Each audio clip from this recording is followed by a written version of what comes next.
Welcome to the Zero Input Agriculture podcast. Today we have an extraordinary guest who I'm so happy to talk to. Ugo Bardi is a member of the Club of Rome, the huge forward-looking report from the 1970s that laid out the challenges facing our complex industrial civilization as the resource base beneath it gradually eroded or maybe suddenly eroded, depending on how you look at things. He has a recent book, which I have read and absolutely adored, called Exterminations, which analyze the factors that lead societies to these chaotic, destructive events where people turn on each other. And I would thoroughly recommend you check that out.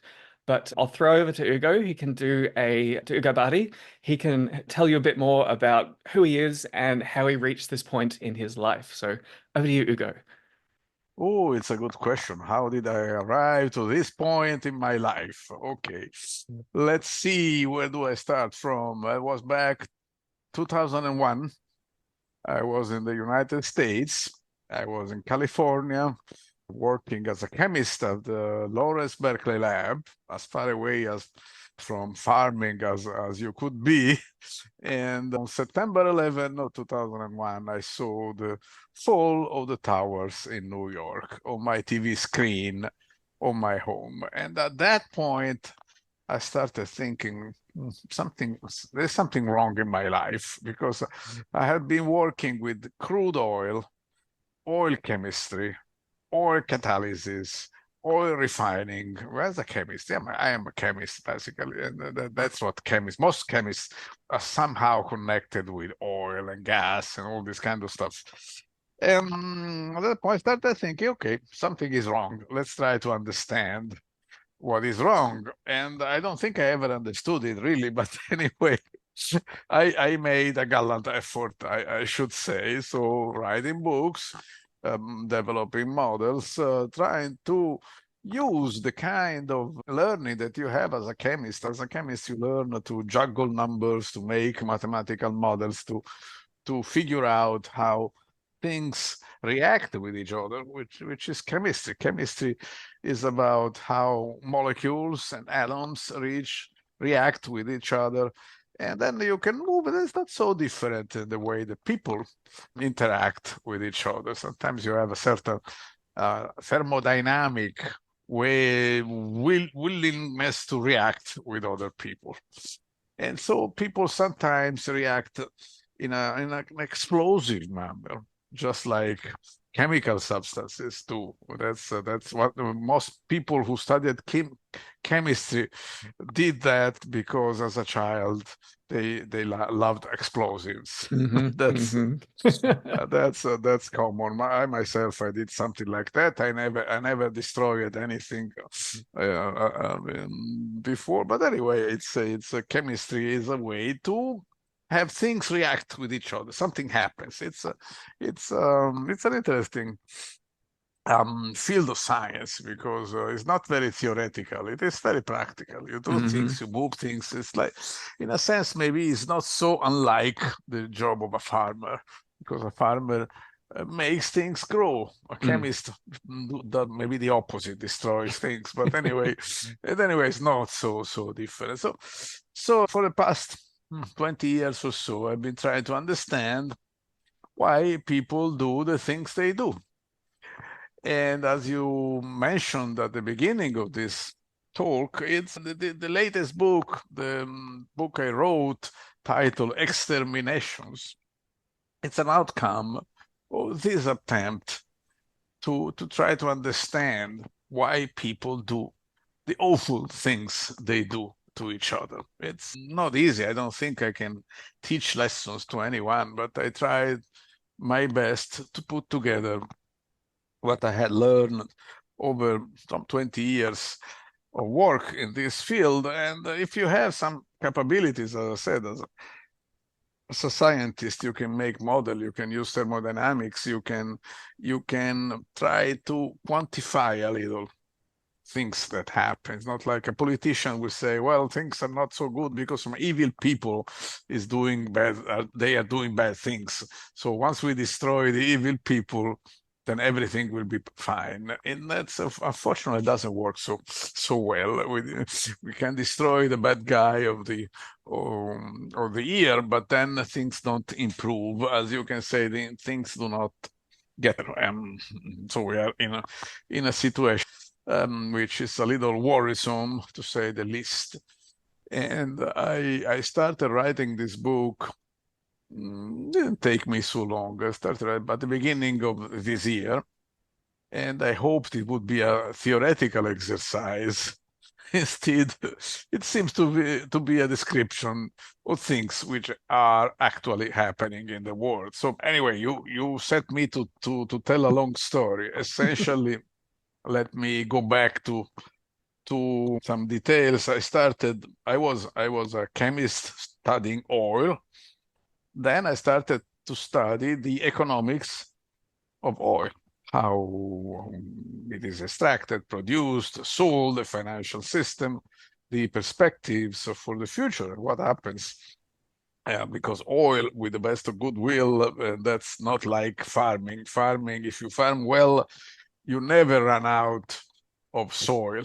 Hmm. If you extract oil well, in a good manner, I'm meaning, you extract oil from a well and you can extract it well. And if you do that, you run out faster of oil Yeah. because oil Yeah. is finite. There is no way to avoid it. And the big question from the viewpoint of a chemist is that this extraction of oil, that we extract oil, we burn it, and we move the products of combustion into the atmosphere, which is CO2, carbon dioxide. That's a big, a huge, an enormous chemical reaction which is taking place all over the world. We are Mm. burning in enormous quantities of oil or gas and coal. It's fantastic. In terms of mineral production, it is the largest production in the world Mm. globally. It's only iron maybe is higher in terms of weight, but oil is really very important. Just think that about 30% of the ships that move over the oceans carry oil or gas or Yeah. sometimes coal. Yeah. So it's huge. And it is a chemical reaction which is having effects. If you see it from the viewpoint of an alien, imagine that you are an alien looking at Earth from space, and some chemical reaction is taking place down there. What are they doing there? They're burning something. There's smoke coming out. What is happening? And that's fascinating for a chemist, really, because it is having effects, big effects. Mm. And the two things, climate change or global warming, if you prefer, and oil extraction and oil depletion and oil consumption and the civilization which is in between the two things, two related phenomena which Mm. are going in parallel with each other. And just to finish this story about how I got here, I mean, in this path that I started walking more than 20 years ago, I found that some people have done a fantastic work of, of analyzing this big chemical reaction, enormous chemical reaction, worldwide, global. And they used models which were very, very similar to chemical models we use, we chemists. They were not chemists, though. They were engineers, sociologists, and their work was called The Limits to Growth. You may have heard the title of this book. It is rather well known. It was published in 1972, so more than 50 years ago, and it was a beautiful study of a chemical reaction. Mm. The chemical reaction of humankind as a catalyst, oil as a reactant, and CO2, carbon dioxide, as a product. So Hmm. we say, well, why are they doing that? But anyway, they're doing that. It's ghost burning. And already in 1972, they found that the trajectory of this reaction would go through a maximum point in which the reaction, like a flame, like you burn something and it goes off with a big flame, and then when you run out of wood or coal or gasoline, whatever you have, then it settles. It has to. And the maximum of this huge reaction with oil was to take place around 2010, 2020, now essentially. So we are at the top of this big, huge, enormous reaction, which is a fantastic moment in history, because first fantastic point is that they got it so right. Hmm. 50 years ago, say, well, this thing is going to grow and then stop growing in about 50 years. And indeed, it is doing that. We are clearly reaching the limits first. And Mm. then I met the people who did this work, this famous work. And I asked them, and then what happens?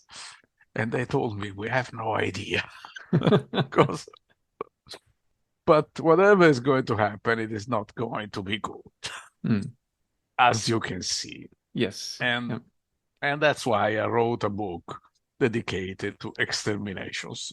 'Cause it almost seems to be an inbuilt instinct in groups of humans that when conditions get difficult, they find a way of rallying into different subgroups that then turn on each other to kind of fight over the remaining resources. And I mean, there are rare historic examples of alternatives to that, but it's definitely a dynamic that's worth considering as we kind of look into the future. Yeah, that's what we can do. History is not exactly like chemistry. Hmm. Chemistry has law, it has mathematical parameters and equations. History is much more difficult to deal with in mathematical terms. Some people do it. You may have heard a term which is becoming fashionable, which is called cryodynamics. Mm. Probably never heard of it. It's Clio is the name of a goddess, a muse, the muse of history. And so they say dynamics of a goddess. Somehow it becomes a set of equations. It's creative. No doubt about that. So one guy called Peter Turner, other people like Joseph Tainter, they're very smart people. I am amazed when I discuss with them. Sometimes they try to use mathematical equations to deal with history, which is very difficult but not impossible. If you read my book, you will find at the end a description of a paper that myself and my co-workers, so a couple of co-workers of mine, we wrote together, trying to analyze the patterns of war, which is extremely interesting. We were not the only ones doing that. It's a field, a whole field of science. So many people are working on that. But our conclusions, I think, were a little more extensive than those of other people, because we examined a database of about 600 years, which is interesting. 600 years. It's even a little more. It goes back to the late Middle Ages. And then the question is, when people, is there a reason? Is there a cause? Is there a periodicity of wars? Wars of exterminations are very similar things, actually, as obvious. And no, there is not. It's wars, violence is endemic Mm. in the sense that you see it go up and down. It's like earthquakes, like rain, Mm. like landslides. It happens. It's the result of some tension which accumulates. People start accumulated rage, not like an earthquake accumulates energy. Mm. People enraged accumulate psychic energy, and they start hating other people, and then they accumulate. I hate them. I hate them. I hate, and then eventually, bang, it goes. It And goes you get a kinetic. localized positive feedback loop that when one person starts to act on that, Yeah, they exactly. encourage Yes, other people absolutely. to join them, and you end up with a mob or Absolutely. a whole nation deciding to move. Enhancing feedback is a beautiful thing Mm. when it happens for good things. But when it happens for bad things, it's extremely bad, because when you start a war, as you know, It's we don't know how to stop wars. Mm. We don't know why we start wars, but we don't even know how to stop them. Right now, I think down in Palestine, in Gaza, in Lebanon, they want to stop, but they don't know how. Yeah. And that's a tragedy, actually. And unfortunately, all our science, it comes to nothing because we have no solution. We can describe what happens, but we have no real way, no effective way. As you see in my book, I try to describe a few ways that we could try. But when you are swept away by these waves of violence, it's extremely difficult to resist. Like you remember, surely you, how old were you when the 9/11 I 2000? was just about to start Hmm, my PhD, so I would have that's been your in my PhD. early 20s. Yeah. So you remember that, as I Mm. remember that. It was a bit forgotten, but that moment was a big thing, and everybody got. We have to fight. We have to fight the war on terror. War on terror. Nobody knew exactly what was the war on terror, but we started a war on terror. And now, fortunately, seems to have abated a little bit, but takes a lot of time. And there is a sentence that I found while researching for this book. And it was a British writer, whose name was Mackay, Charles Mackay. That you find this kind of thing written in mid-19th century. And he said he had this intuition, incredible intuition, say, you know what I noticed? That people go mad altogether but become sane again one by one. And it is an incredible intuition in mathematical terms, because if you use the questions to model this behavior, then it's exactly what you find. Do you suspect that the Iraq and Afghan invasions were the first major conflict that was sparked by television? Because like you had radio as a really important ingredient in the Nazi experience and Rwanda as well. And before that, you had witch burnings came from a book that everyone spread everywhere and read all at the same time. Yes, yes, yes, you read And that. and yeah, if that is the pattern, do we have like internet and social media wars to think about as a future pattern? And the whole thing goes so easily out of control. But Mm, the interesting point, I'd say, is that there's no need for something very sophisticated in terms of communication system like social media, television.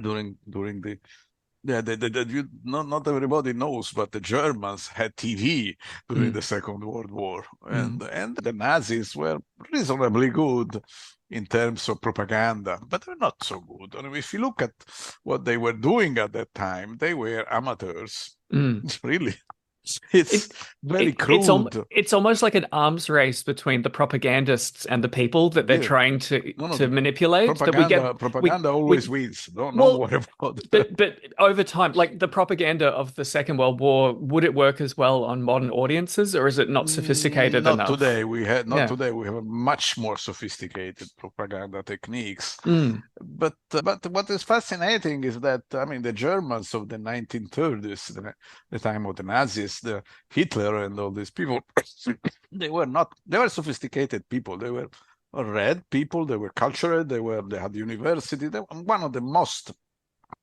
cultured society in the world at that time, and they fell for such crude propaganda tricks. It's actually unbelievable. And all what was needed was the shock of having lost mm. World War One.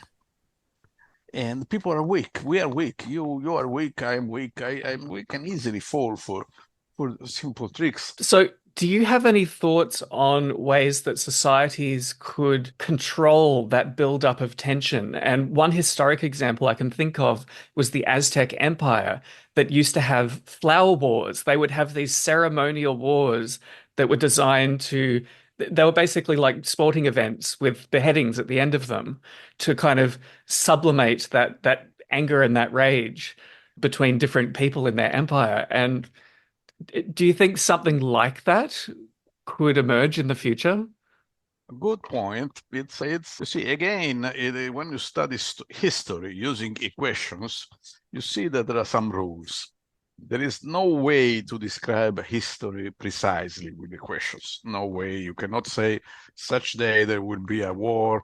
In 2 years it will be over, and then who will win, who will lose.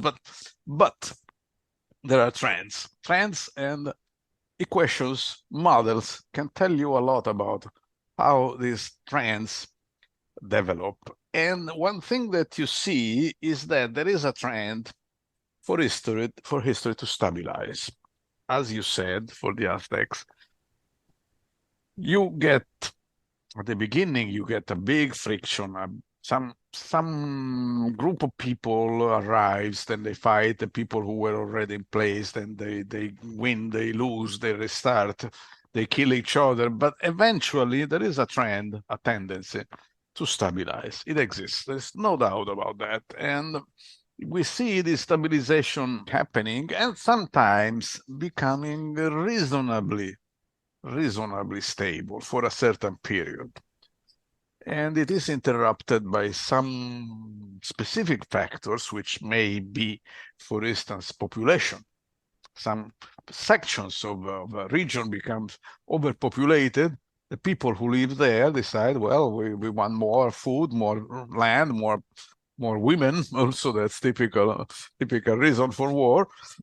And they attack, and then you start this oscillation, and it is very similar in mathematical terms to epidemics, Mm. pandemics. Mm. When you have a mutation, a new virus starts diffusing through the population, and you noted by the last pandemic that the first waves were a little more dangerous, a little more deadly than the later ones. Mm. And if we use vaccines, a lot of stuff we did, but eventually these things tend to stabilize. Even viruses, they don't they're not made to kill people. They want to survive. And so in order for them to survive, they don't have to kill us. And that's Mm. the way they stabilize. It's the same for wars. Eventually, societies tend to stabilize. You have several examples in history of places, regions, governments, societies, states, which sort of created and maintained certain stability for a certain time, reducing violence, sublimating it into forms of sport. Sometimes violent sports, like we do the same. I mean, Mm. our sports, we don't supposed to kill anyone, but sometimes it happens by mistake, by accident. So the Romans had, for instance, the gladiators games. But they were supposed to kill people sometimes, but we don't really know how deadly they actually were. So they were a way to sublimate, to give way out to the violence in a way which would not actually destroy things or destroy people. So other examples, Japan during the shogun era. The shogunate was a period of peace, about 250 years of no wars. After a period, but the earlier period was a period of violence, of a warlord period with all the samurais fighting each other, and the movies, and the ninjas, and all these people. But it happened. So the question is whether we can arrive to a stabilization. But in our case, it is very difficult because we have a problem with resources and with Mm. pollution. Yeah. The models we have, they tell us that we go through this growing curve and then they fall down, which is called you cannot see this here, but The I Seneca have I effect. have a t Yes. I have a t-shirt as I'm speaking showing exactly the curve that I call the Seneca curve, which I gave it its name from something that the Roman philosopher Seneca said about 2,000 years ago. He said, "Wow, what strange thing I noted. So things grow slowly and then decline rapidly. Ruin is rapid," he said, which is true. He didn't know about system dynamics, model calculations, but you don't need to know that to understand that it's easy to build a house of cards. No, it takes time. Not easy. It takes time to build a house of cards, and then just a little hit, and then it goes down all in a heap. But for So, the industrial era, I think it really helps to mm, look back to like the second half of the medieval period featured mm, extensive also, mechanization. There were water wheels and windmills and all sorts of complicated pre-industrial technology being built up gradually during that time. And then mm, it was turbocharged when coal was added to the foundation of that structure. But yeah, the yeah, industrial absolutely. area It's has deep roots. typical. Absolutely, you have a technology. Technology is like a mutation in a virus. Mm. Technology is a mutation in the industrial system. You have something new, something that expands, takes over, destroys what was there before. Coal destroyed wood, crude oil destroyed coal, and then we go through these big changes. And we are going through these oscillations. Now there is a new oscillation which is caused by renewable energy taking over in the system. And it goes to be seen if we have enough time and enough resources to have this contrast and in certain way, as much as possible, compensate for the depletion of fossil fuels. And if that can happen before climate change really destroys us, because really we are at this risk. And that's why things are so difficult now to model, to understand, to predict. We have nice models, beautiful models. I've been working with these models by now for 20 years. It's a lot of fun. You enjoy yourself, but there are two problems. First, you can make the best model in the world, and nobody will believe you. Hmm. Nobody who Hmm. has the power to do something, actually. Go to Mr. Trump and tell him, I have a sophisticated model telling you about what we should go for the American economy in order to make America great again. Hmm. But I am not sure he would listen to a modelist like me or somebody, many better modelists than I am. But but no, the idea now, the whole political idea is let's make America great again. How? Well, okay, then we'll think about that. You see, it's where there is a will, there is a way, but it may be a little difficult. Getting back to And history, do you think that there might be parallels with today's globalized kind of corporate industrial system with the state of Rome after it had won in the Punic Wars? It had beaten Carthage and it had a monopoly access to the yeah, Mediterranean for trade.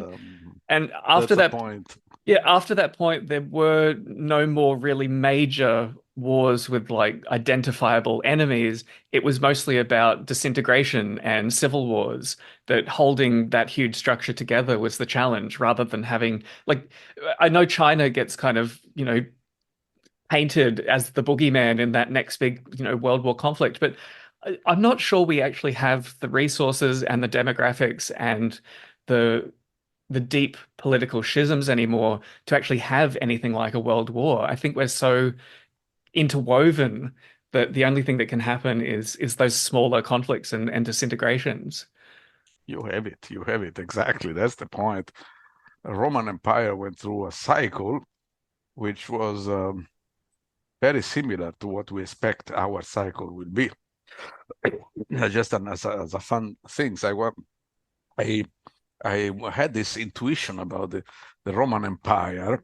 That was about 10 years ago. We were having a meeting about modeling, system dynamic modeling in a little resort in the mountains of Italy. And I was preparing my talk about this calculation.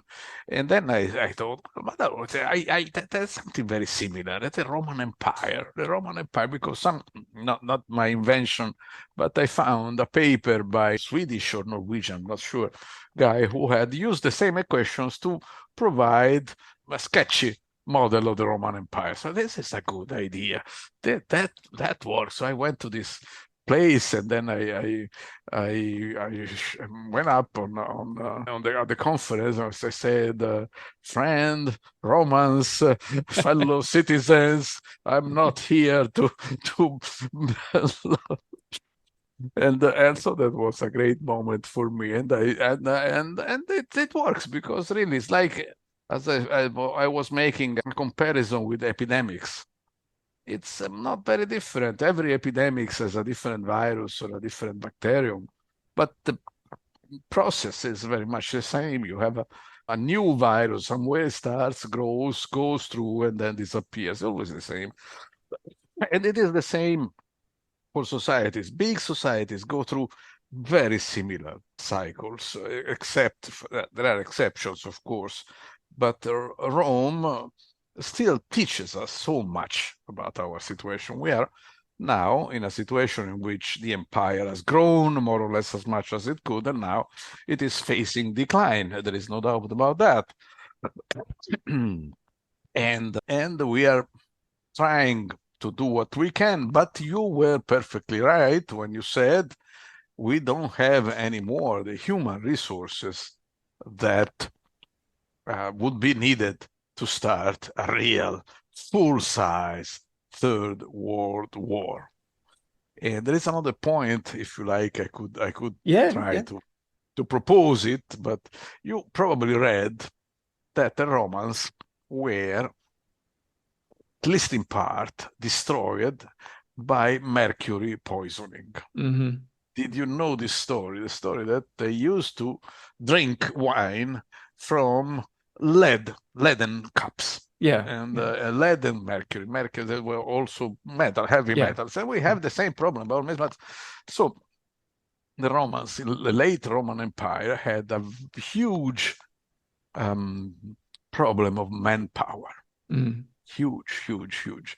Because the fertility of the population had gone down, possibly because of this heavy metal poisoning. Probably.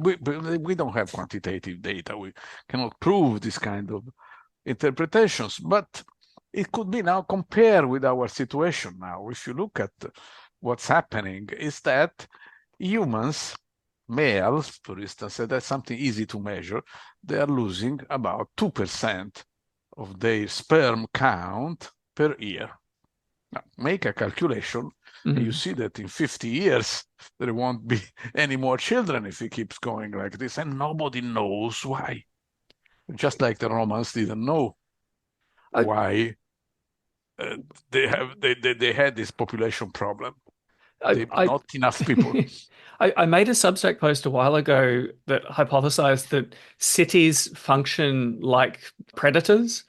That all through history until I think the 1800s, cities were a net population sink. That people would have children in the countryside that there wasn't quite enough room for, and the surplus would migrate to the cities hoping for some opportunity. And they would mostly fail, at least in terms of Darwinian terms. They wouldn't produce enough children to replace themselves. So you had this ecosystem basically where the farmlands were like the herbivores and the cities were like lions and wolves that kind of kept the two in balance. And Good point. Good that point. You well, that pattern was broken with the Industrial Revolution because we could suddenly move all of this food and water into cities and get all of the waste products out in a way that we never could before. But it's almost like they're returning to that role because there is so much urbanization of populations polluted. around the world. And that's a Mhm. big driver of the demographic collapse that we're experiencing. Exactly, exactly. You had a good point. I hadn't thought in these terms before, but I think you're right. You're right. It's because we depopulated the countryside and put all the population inside cities, which is an unhealthy environment, and not so much because of the kind of pollution or waste that was typical of Middle Ages or the Industrial Revolution, but because of pollution, Mm, pollution in terms of gases. As there is your body, my body, everybody's body is now contaminated, not so much by heavy metals, but are also heavy metals, but we are polluting ourselves by some substances which didn't exist before, yeah, like yeah. fluoroalkylates, like chromatic molecules, nanoplastics. You know that we have about 0 point something percent of nanoplastics in our brains. And I think this explains a few things. Don't you think so? Oh, but really, But we have this sub. Sure, go well, ahead. it makes me wonder what are going to be the major forces that get our enormous population back towards something that's sustainable in a post-industrial resource base. And I wonder, like people like to think about, these huge wars and all this running around and screaming and dying. And I wonder if it might actually be a relatively quiet affair for the most part. It could be mostly driven by this demographic trend. And people are responding rationally to the decreasing resource base by having fewer children. And that people often talk about the power of exponential growth surprising people, but it works for exponential decline. Just a few percent decline every year adds up much faster than people realize. Exactly, exactly. That we're going to see. I told you about the Seneca effect. The Seneca effect, growth is low, but ruin is rapid. Mm, Holds also for population. Once population starts collapsing, it collapses very fast, yeah. and it will. But in Italy, it's already happening, and that's compensated by immigration. I don't think it is the same in Australia, but Oh yes, yeah. you We, are we playing we've got a record in land we've got a land record of immigrants. immigration. Yeah, You had many we're going through many Italians. yeah, Yeah, yeah. Well, yeah. that was back in that time, but yeah, we're having very high levels of immigration at the Mm. moment to Okay. try and make the economic numbers make sense for a system that was built with the Mm. assumption of Yeah, growth. and then you see, with people when discuss about politics of immigration, you heard Mr. Trump what he said yesterday, and the politics is a silly game in my opinion because it is the same happening in Italy, and I figure it is similar also in Australia, because the right says the immigration is bad and they should be limited, and we have to throw these ugly people back into the sea, and that's right. The left is not so much better. He said, well, no, there is no problem. We just turn them into Italians or Yeah, turn them into good Australians or good Americans. But they don't see the problem exists, and no one, left or right, thinks, hey, but won't it be a chemical problem by any chance? Won't be something wrong that we eat, drink, or breathe that destroys the capability of those people who have been living for a longer time in a polluted environment, Westerners, you Australians, I don't know if you consider yourselves as Westerners, but maybe. mm, And if it is a chemical problem, it is useless to vote right or left. You have to do something to stop pollution. yeah. But this is not in the political agenda. And so It's much and harder to tell a story about it that resonates with the masses. yeah, and anyway, we have to go in the direction where the system takes us. We can discuss as much as we want. We can make models. We can explain to people, but the problem, some problems are really very difficult. The demographic problem has not been understood so much so far, and because it is difficult, because some people correctly say, no, okay, Mr. Bardi, you're a chemist, you see only chemistry, and I will tell them, but you are a sociologist, you see only sociology. But people, because problems are complex, people, it is perfectly reasonable to say people, couples in the West are not having children for socioeconomic reasons. It is reasonable. Yeah, Or it is also reasonable to say, no, they're not having children because they can't, yeah. because they try, but it doesn't work. Mm. Probably both reasons are at work. I would And love to get your thoughts on the possible interactions between fossil fuel supply limits and climate change projections, because I think a lot of the worst case scenario models for climate change assume that we just have more and more fossil fuels to burn all the way up to the end of the century. And I haven't seen many people do modeling where you take both of those into account to figure out what the balance of those impacts is going to be, because they kind of get in each other's way. by a way, yes, there is a story, there is a long story, but it remained confined within groups of specialists. It was already I think more than 10 years, 20 years ago, people started to say, hey, the climate problem is not so bad because we are running out of fossil fuels. But the problem is that it is a very interdisciplinary story. And then climatologists are good people, but they know nothing about fossil fuel depletion. Fossil fuel people sometimes were dumb enough that they use this idea to say, oh, this is all a hoax. It is a fake story. This is climate change. There won't be a problem. And then it remains. It was not solved. It was never solved. Eventually, peak oil story went off the radar, and it's not being talked anymore. But one thing is clear to me. I've been working on this subject for quite a while. That we are starting to go through the cliffs Mm. for the fossil fuels. That's no doubt about it. We start. I mean, this thing don't happen in weeks, don't happen in months, not even in years, but in decades. Yes, Yeah. less than one decade from now, we will be going down so fast that you will lose your hat in in the process. There is no doubt about that. Problem is, will that save us from global warming? And that's very uncertain. I honestly, I don't know. It could be extremely bad, could be deadly. We say, oh, we are walking dead, as you know. Could be not so bad, could be even marginal, but we don't know. The Yeah. data we have are just not sufficient. So we are gambling with humankind future. If it is, there is not much that we can do about that. Even if we wanted to stop using fossil fuels tomorrow, it would not be possible. We'll kill, I don't know how many billion people. So we cannot do that. The best we can do is to try to limit consumption. But that's easy because it will limit itself. Depletion Yeah. will do the job for us. Yeah.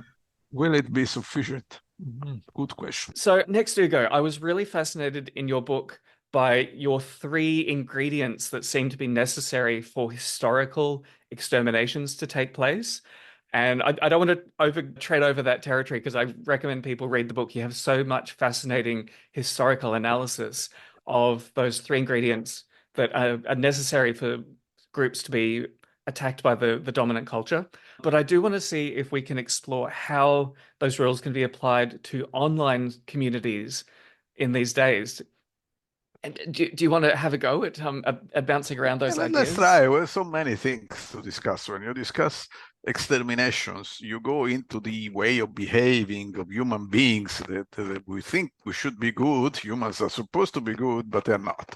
And in some circumstances, they are quite a lot bad, horrible, actually.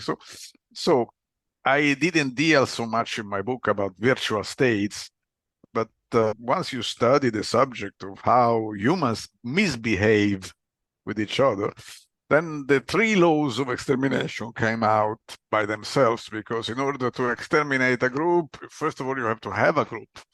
To people to exterminate this group must be recognizable. The Germans in the 1930s and 40s, they could not say we exterminate the Jews, but the Jews were a recognizable entity, people who could be recognized because of some also physical traits that they had.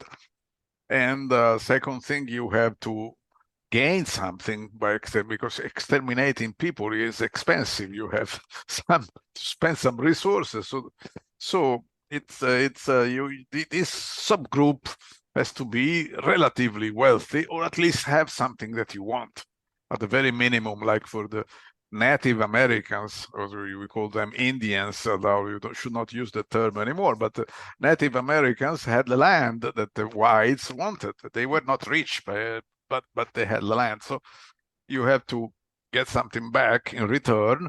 And then finally, it has to be possible. It has to be a relatively weak minority that cannot offer substantial military resistance. So that's for the real world. You have Mm. several examples in my book. I think I have 5 or 6. But if you go through history, you will find tens or maybe hundreds of cases of smaller communities being having been exterminated or anyway harassed and mistreated. In the case of virtual communities is another story. I mention it in my book, but I don't go so much into details because it's something so new that we don't really know how to deal with it. Mm, We know that there are several proposals. Some virtual communities exist. Of course, people recognize themselves in some kind of virtual communities. They frequent the groups, the chatting groups, the social media, and all those kind of things. But let's say that they are not so solid, so easily recognizable, and that you cannot frame them in the same way that you would frame a group which is, for instance, racially recognizable, right? Like blacks, for instance, mm, or the American Indians. Were also racially and linguistically recognizable. So the virtual communities are much more fluid, which makes it a different kind of problem. But there has been the proposal, and this I discuss in the book, the proposal of turning these loose social media communities into real full-fledged states, which they could have their money, virtual money. All money is virtual. That's not a problem. You have it already. It's when you have the likes in your social platform, they're a form of money. Well, now you cannot use to buy anything, but that could be changed. It is not such a big problem. And you could have an organization, you could have a government, you could have a police in the real world, and a virtual police as well, maybe a mm. virtual army and also a real army. Is it possible? It has been proposed. It doesn't mean that it is possible. We still have to see that the closest thing that we have now to a virtual state, a state which has no borders, no territory, no fixed territory, and it's a corporation. Corporations, I think of Exxon, I think Yeah. of Musk's empire of X and Tesla and whatever he has of the SpaceX and etc.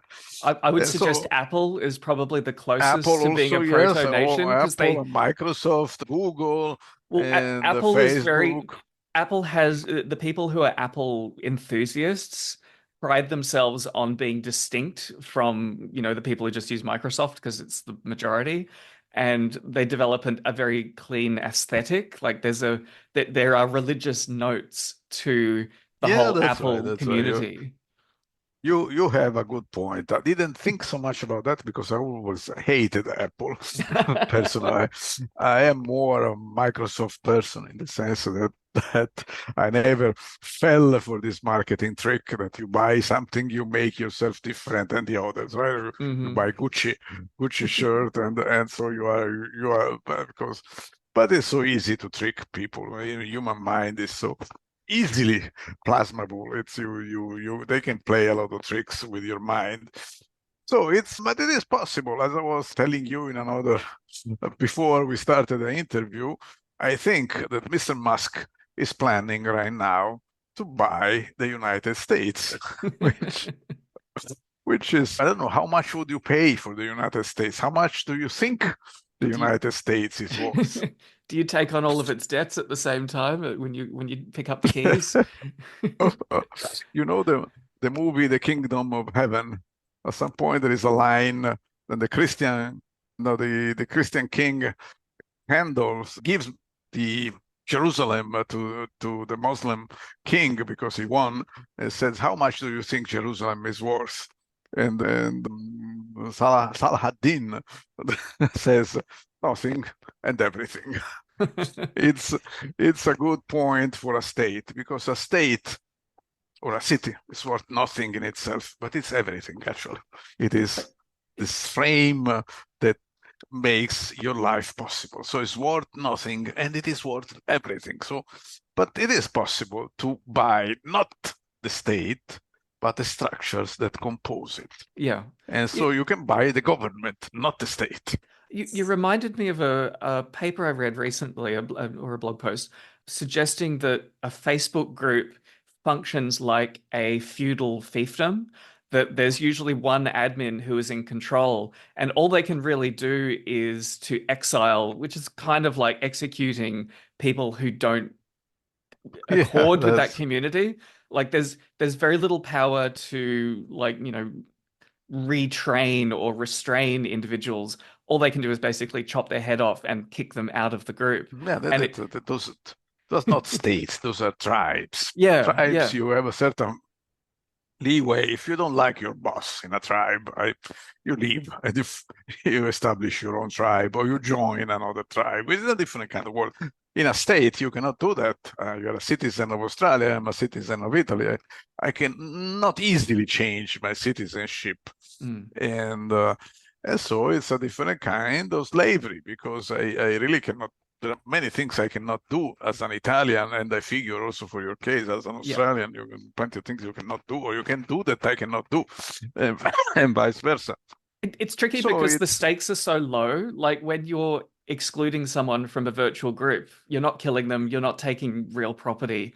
So because the stakes are so low, people do that very freely. I'm kind of reminded of the French Revolution when the guillotine was this new scientific kind way of killing people. So they went crazy using it because the previous methods were kind of horrific. And now oh no, your head just comes clean off. It's not that bad. Stop complaining. So they yeah, felt entitled to use it that's a a lot good more. point. I had not thought about that. Yeah, good point. And we don't kill people in virtually.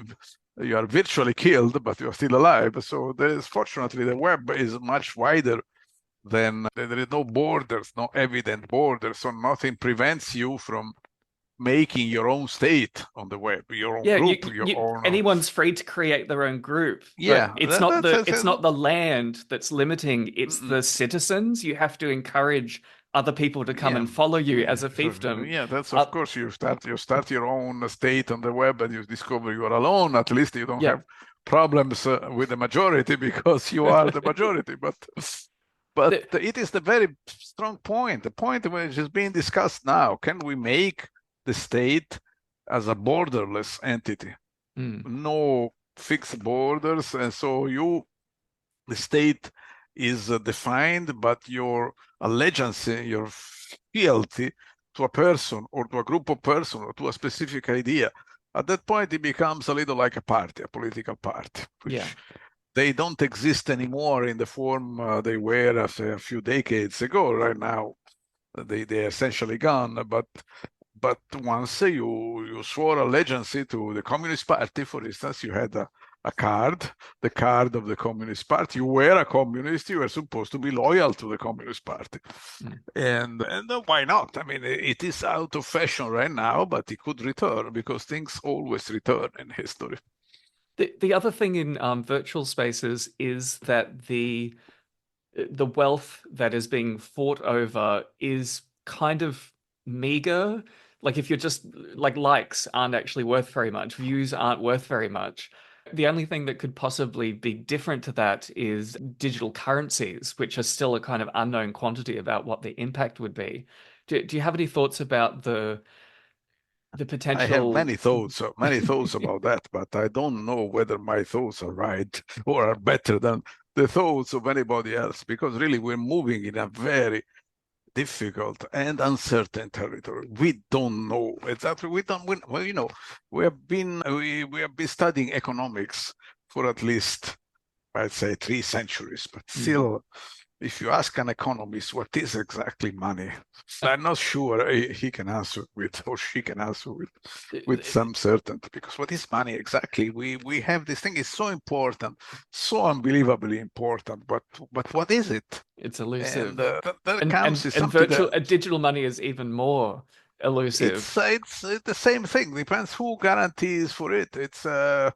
It's an agreement that you have that money is some kind of points that somehow define your identity, your power, your capability, your prestige. But once you say that, you are still left with a problem about how do you manage this thing. We Yeah. do for money. We do things that we would never do for nothing else except killing oneself. Is just about the only thing you would not do, no matter how much you're paid. But It's a paradox with digital currencies too, because in one way they're so elusive, but in the other they're so dependent on this really, really complicated foundation, this highly technological foundation, which yeah, if you yeah. So look at peak oil and possible end of industrial civilization, it may not be around for that much longer. because money exists because you can buy something with money. Mm, And you notice that for instance, in the Middle Ages in Europe, the economy had crashed so badly that there was nothing to buy. mm, There was no money. Money disappeared. The people who had gold found that this gold was worthless. What do you buy? If you cannot buy anything, well, gold is useless. mm, And so they buried the gold underground.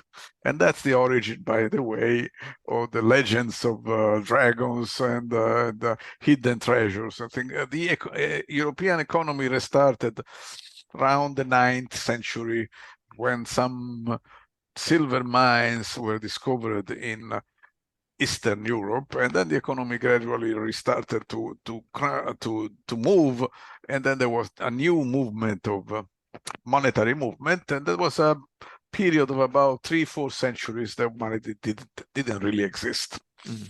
It was not a bad period. I think I think we should think about that because really was a reasonably peaceful and prosperous period for Europe. Unfortunately, did not last. Money corrupts everything. I had another interesting radical thought for identifiability in online spaces that you could, and this kind of applies in the real world too, but a culture that's aware of the three rules of extermination could engage in like a performance of being more normal than they really are. And you could do that online too, using AI to like, click on websites like it's you doing it, just looking at all the normal things that normal people are supposed to do online. And if everybody did that, it could actually like ruin the ability for governments to like monitor internet activity to understand what's going on because everyone just seems to be doing normal things. There's nothing happening That's that's right. You could do that too. We are in a moment, an extremely fluid moment. We don't know what's going to happen because Bitcoin, virtual currency, or it's so new that it has not yet had mm, a serious impact. Virtual states are an idea which has been proposed, but we don't know whether they will actually exist. And artificial intelligence that you mentioned so far, honestly, is a joke. yeah. But one of those jokes that risk to become reality because really this thing is powerful, very powerful. If it can work, because Yeah. we don't know. It's It could we also just completely pollute our culture and swamp out polluter any real culture could signal. crash Yeah. by itself. We could find some problems that make it impossible to work the way it is supposed to work because Mm, the big problem is that it runs on itself. It's if artificial intelligence makes a mistake, then that mistake remains in the memory of that artificial intelligence. The artificial intelligence continues to rely on amplify that the mistake. mistake, Yeah. and there is to amplify it. And really, if you try to use artificial intelligence for scientific research, you see that it is a disaster, Mm. complete, and it just doesn't work. No way.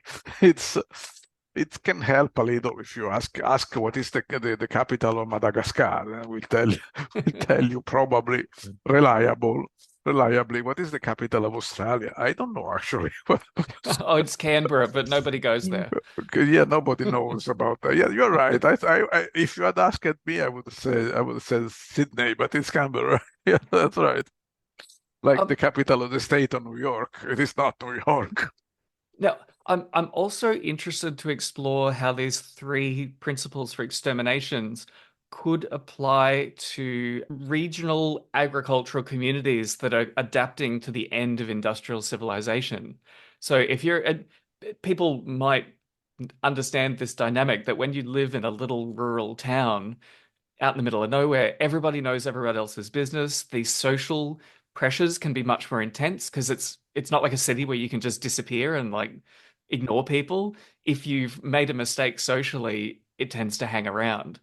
And they feel like the kind of environments where exterminations, at least small scale exterminations, are more possible or probable. Like one family that doesn't get along with everyone else is going to have a really hard time.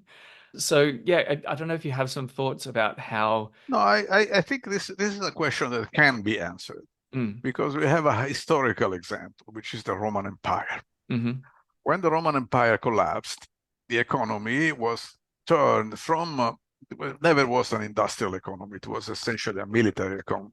But military means industrial because they had all sorts of facilities for production, food production, control, bureaucracy, the state, etc. So the whole thing collapsed around the 5th century of our era. And then European society transformed, changed into a rural society, like you described, small communities scattered over relatively scarcely populated landscape. So it was not so bad. As for what I can say, what I read about this period of transition, it was not peaceful. There have never been periods of peace in long-standing periods of peace in human history, but it was not so terrible because there were not sufficient resources to make really big wars. mm, And at that point, after a difficult phase, the Roman Empire went through several convulsions up and down, and emperors and things, and we reconquer and we go there, the legions will be coming back and the barbarians coming down, and then etc., etc. But relatively peaceful, not so terrible. Because to make a war, you need resources. You mm, need an army. You need to pay an army. The Roman Empire collapsed when the mines, gold and silver mines, collapsed. They have no more money to pay the army. And no more money, you cannot keep a functioning economy. So you cannot pay, even if you could print money, fine, you can do that. But if there is nothing to buy, mm. money is worthless. So an Yeah. army cannot exist. The Roman army disappeared, evaporated. Really, is an interesting story. Already in the beginning of the 5th century, the first sack of Rome, at some moment there was no more army. People said, "What is the army? We have to defend Rome, the barbarians. What is the army? What the hell happened?" No, disappeared. And that was necessary because if you have no money, no army. And so I think this is a possible line of development that we'll see in the future, the disappearance of armies, because if you see how much war costs now, Mm, can you imagine how much a war like the war in Ukraine, 3 years of war, but it's unbelievable how much money it must have cost. mm. Somebody has to pay for that. And I'm afraid that it will be us, but that's another story. What I can note from the experience of 15 centuries ago is that very small communities could not survive. Communities which were very small. The Roman countryside was made of villas, Mm, patronal villas, so big men who had an agricultural enterprise, but they did not survive. We find the ruins of these villas because there were bad people, marauders or bandits or brigands or whatever you had. I And think I read those, somewhere that the slaves that were running those big estates, when the yes, yes, barbarians turned up, they're like, "This isn't my place. I'm not defending it.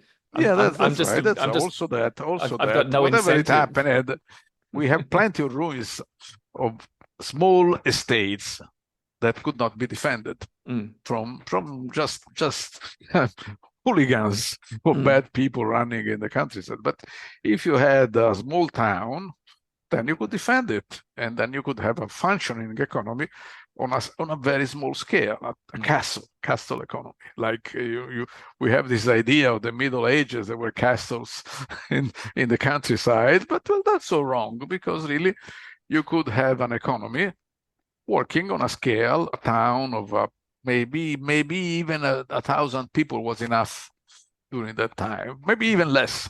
yeah. But you had to have some defense structure because otherwise you could not survive. You could not survive with a farm in the middle of nowhere. Mm, You had to have a castle defending the farm. And that was the Middle Ages, essentially.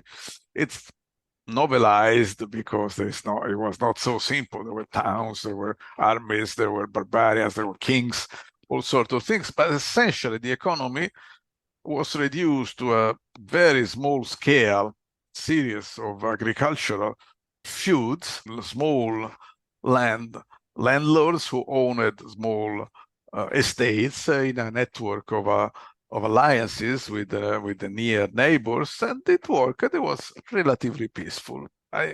We may see something like that. The mistake that modern people who think they can survive in a small community, I think, in my opinion, I might be Mm. wrong, but they may do it too small. Yeah. If you are 10 people, even 1,000 people, in my opinion, too small. You cannot survive. If you have something good, 1,000 people, somebody will come there, kill you all, and take whatever you have. You need What something bigger.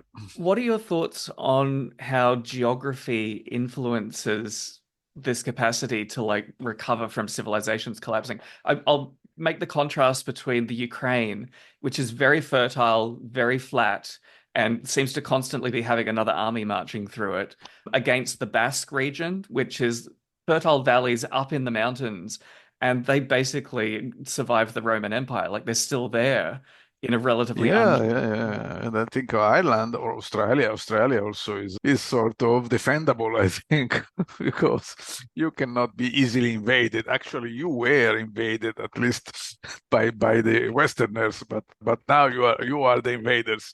You are a descendant of the invaders.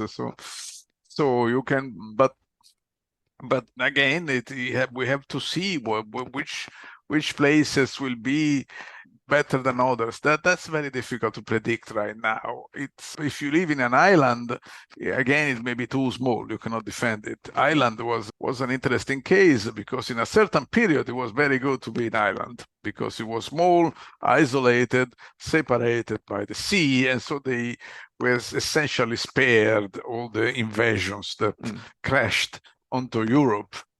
But then they were too small. yeah. In the 17th century, one guy called Cromwell came in and killed most of them and took over. So it's probably the size of England is better. Yeah, Britain, yeah. more exactly, because they were invaded too. But anyway, that was a more difficult task. But life is not easy. Humans are aggressive and they are not peaceful. And that's one of the big problems we have I think I don't know. We may go back to an agricultural society, subsistence agricultural society, like the Middle Ages in Mm. Europe. It could be. It is possible. It would not be so bad, I think. Or On or the we rules, may go. Okay, keep going. on the rules of extermination, if you wanted to join a community like the Basques, would you be better off doing it as an individual, finding a way to marry into a family, rather than moving your whole family into a community? Because as just one person, you're not really as Yeah, the, identifiable, and you're whereas if you're a family that moves in, you're distinct, at least in the first generations, from the surrounding community, that there's more of a risk That's during that again a transition. good point. I have experience. There are a few communities in Italy and in Europe who will normally accept you if you want to join, and you have to bring your capabilities. And these communities have normally some more social structures than ordinary society, like we are used to in the West or in the Western style society.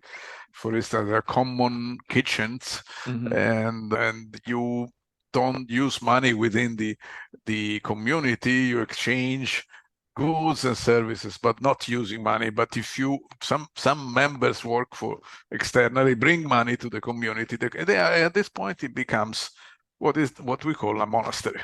Yeah, It is a yeah, monastery, yeah. and it is the way still monasteries work. You join a monastery as a monk or a nun, and you are part of the community. You don't use money anymore within the community. The community will provide shelter, food, clothing, and whatever you need in exchange with what you can give. The community, the monasteries are an example of communism on a small scale. Communism didn't work so well on a large scale, but monks and nuns have been around for a couple of thousand years, so it can work. Yeah. There is right now, you can find it on the web, a return of monastery, the idea of monastic life. Mm. Have you noticed that? I don't know if there is something like that in Australia, but It, in here, yes, absolutely, yes, there is a return of interest, a remarkable return of interest. it feels like we're on the verge of a period of cultural and social experimentation in response to all of the pressures from industrial civilization coming to an end. That it's such a well, I mean, it's a time in history where one person can come up with a set of ideas that is more than the sum of its parts. Saint Benedict is a really good example as the founder of the monastic movement in Europe, that he was one person who experienced a few different attempts at monasteries and put together basically a rule book that other people could use Yeah, to make their yeah. own monasteries. Would that be possible now? I don't know, but this is a very interesting idea. Somebody could come up with a workable idea for a new kind of monastic life. That's Yeah, a very interesting point. So yeah, far, I don't think there is anything like that, but it could appear. It yeah. would be, excuse me, extremely interesting. Mm. Well, that's probably a really great note to wrap things up on. Do you want to give us a final pitch for where people can check out your work? I know you've written lots of books and you're very active online, so uh, drop all your links and yeah, where would you recommend people check out more of your work? Well, thank you, Shane. My book is called Exterminations, and it is available on Amazon, which is not everybody likes Amazon. It is another feudal entity that people sometimes despise, but it's I think honestly Amazon is doing a good job in making it possible for authors who are a little bit outside the mainstream, like me, to publish books, which I think some people I had some return, some comments on my book. Some people liked it. That's the satisfaction because I don't think any in our times nobody can make money on books, but it is good to do something that people can appreciate and maybe they can learn something from my books or from books people who spend their times writing books. So I hope that if you are interested in the future and you think that the key of the future is in the past, then it is an approach that we can use to try to understand what's happening to us, to our descendants, and to the whole world around us. And my book, Extermination, is an attempt to examine a facet of humankind which is not the brightest one, but it's something that we have to consider. We have to face reality. We cannot just ignore the things that we don't like. Otherwise, the things we don't like will not ignore us. Yes, yeah, yeah. And for people who are hesitant, I would say I found the book absolutely delightful. The way you approached this very difficult and dark topic was just thoroughly charming and entertaining. So yeah, go and check it out. I thoroughly recommend. And yeah, Thank you. with that, Professor Ugo Bardi, thank you so much for taking the time to talk with me. And thank you for your interest. It was a pleasure.